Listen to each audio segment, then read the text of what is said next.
말씀사랑 가족 여러분, 샬롬입니다.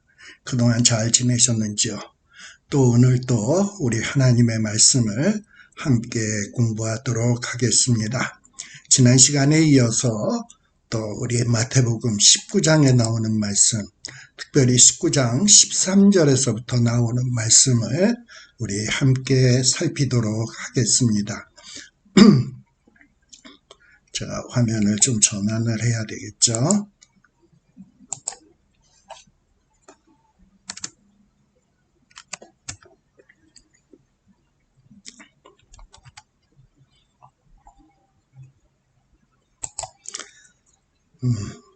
오늘은 요 13절에서부터 나오는 내용을 함께 살피려고 합니다.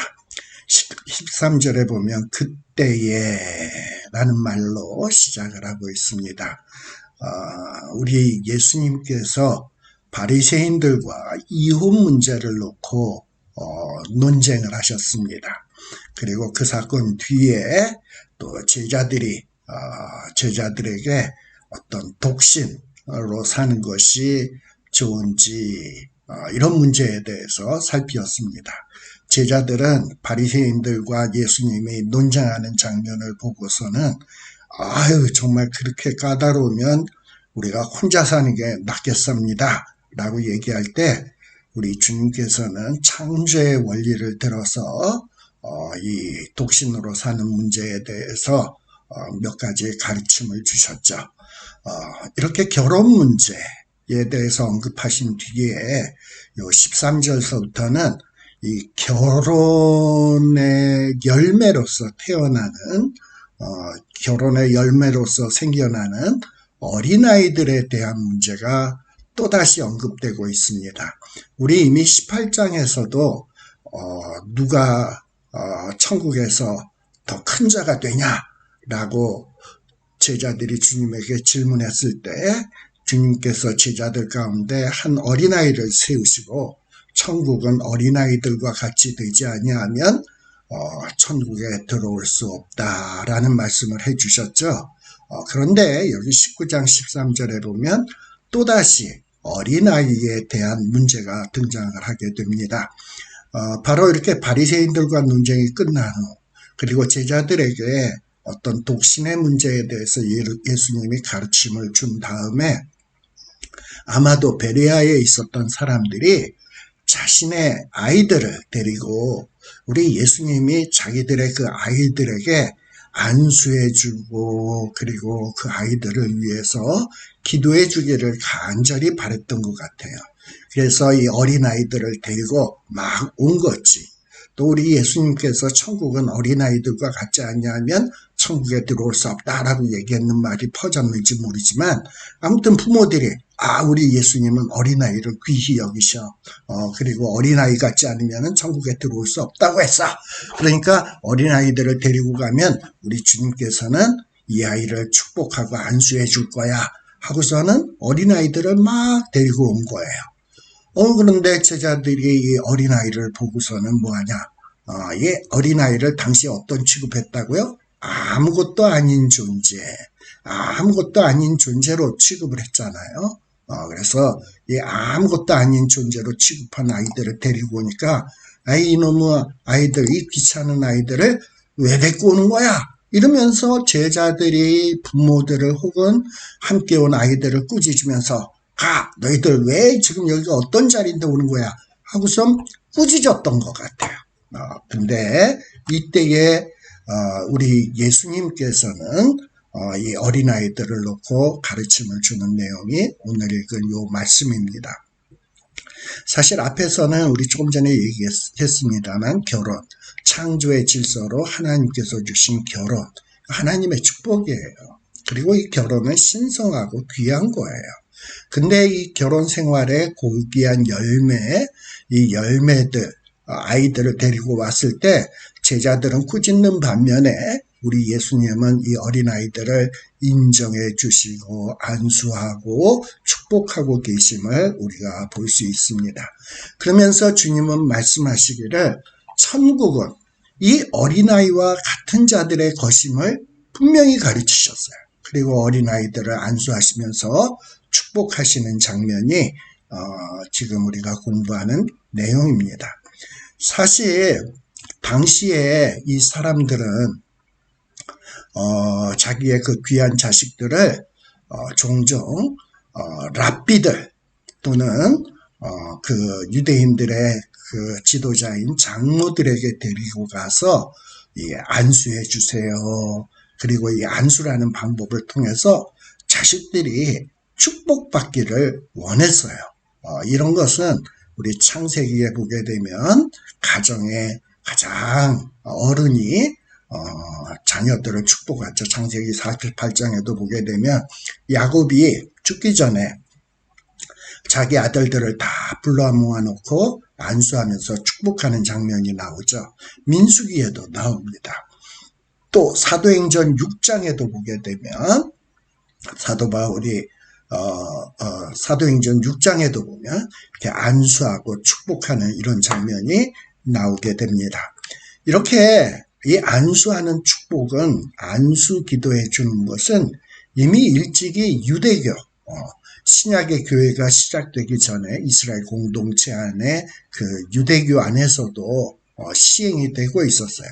근데 이 유대교의 전통으로 시행되던 것이 이제 초대교회로 넘어오게 된 거야. 그리고 초대교회에서 정착되게 되고 또 이것이 계속 이어져서 오늘날까지 이어지고 있습니다. 오늘날에는 우리 유아 세례를 통해서 교회의 목사님이 아이들에게 세례를 주면서 안수하는 이런 제도로 이어지고 있는 것을 보게 됩니다. 사실 지금 제자들은 이 아이들을 데리고 오는 부모들을 꾸짖고 있어요. 이 제자들의 의식은 어떤 거냐? 이 아이들에 대해서 이 아이들이 귀하다라는 생각이 없어. 귀한 보배라는 인식이 없었던 것 같아요. 그러니 축복도 아이들이 받아야 될 것이 아니라 어른들이 먼저 받아야 된다. 어른들이 먼저 예수님으로부터 고침받고 축복받아야 된다라는 이런 잘못된 생각을 하고 있었던 것 같습니다. 이 당시는 남존여비의 사회고 어린아이들이 무시되던 사회예요. 그래서 제자들에게 있어서 축복받는 최우선은 누구여야 되냐? 어른 남자들이며 또 그 다음에는 또 뭐 어른 여자나 뭐 이런 사람들이겠죠. 그 다음에 제일 마지막이 아이들이었습니다. 그래서 이렇게 아이들을 무시하고 있었다 이 말입니다. 그런데 우리 예수님께서는 비록 나이가 어리고 신체적으로 미숙하고 지적으로도 발달이 미진한 어린이라 할지라도 이 어린이도 하나님의 형상으로 지음받은 아주 귀한 인격체로 우리 주님은 여겨주시고 이런 어린아이들이 이런 하나님의 형상으로 지음받은 이 인격체 어린아이들도 하나님의 백성이 되는 것을 기뻐하셨습니다. 자, 그래서 이 유아세례라는 제도가 유대교에서 초대 기독교로 그리고 오늘날까지 이어져 내려오게 되는 거예요. 그래서 이 시간에는 우리가 유아세례에 대해서 조금 살펴볼 필요가 있습니다. 자, 아까 유대교에서는 가장이 자녀를 축복했어요. 또 우리 신약 성경에서는 우리 주님께서 아이들을 축복하고 계십니다. 이게 오늘 본문의 말씀이에요. 사실 사도행전 2장 38절 이런 말씀에 보면 성경 말씀 증거에 의하면 새로 회개하고 구원받은 온 가족은 어른을 포함한 아이까지 다 포함된 것을 얘기해요. 온 가족이 세례를 받았다. 그러니까 세례는 어른만 받았던 것이 아니라 아이들까지 세례받았음을 성경은 암시해 주고 있습니다. 그런데 이 종교개혁 당시에 아나베프티스트 재세례파라고 얘기해요. 세례를 다시 받아야 된다라는 것을 주장하는 사람들이야. 근데 이 사람들은 유아세례에 대해서 거부했어요. 왜 거부했냐? 이 어린아이가 무슨 판단 능력이 있냐? 그냥 부모가 세례받으라고 해서 아무 생각 없이 세례받은 게 그게 도대체 무슨 의미가 있냐? 그러니 암만 유아세례를 받았어도 이 아이가 나중에 커서 제대로 된 세례를 다시 받아야 된다. 재세례파예요.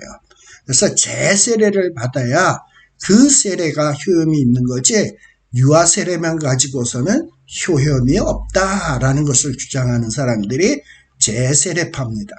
그러나 종교개혁 당시에 마틴 루터나 칼빈을 위시한 많은 종교 지도자들이 아니다, 유아세례도 참 의미가 있는 거다, 그리고 유아세례도 필요한 거다 하면서 그 정당성을 인정받아 왔습니다.